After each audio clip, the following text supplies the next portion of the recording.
We were sent this wearable blanket for review, and I have to be honest, I have never tested one. I've never worn one. I don't even know exactly what they look like, so I'm pretty excited.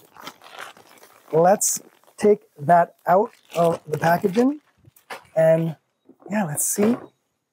Oh, right off the bat, you can tell how soft it is and really, really big. Wow, okay. Oh, so it's got arms. Wait a minute.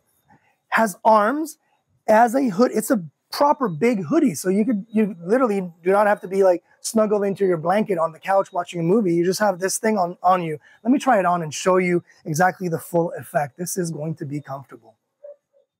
So in bed, on a couch, watching a movie, like I said, so comfortable. You're never going to slip out of that blanket that's supposed to be on top of you. This is full on all around me.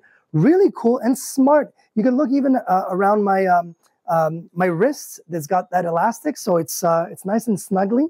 It's got the nice little hoodie. Oh man, I feel like I could go outside in the middle of winter and be like really warm. And it's got pockets. Check this out. Really cool pockets for anything. The remote, some snacks, just simply my hands. I definitely am a big fan, and I have to be honest, I'm already very hot. It's working.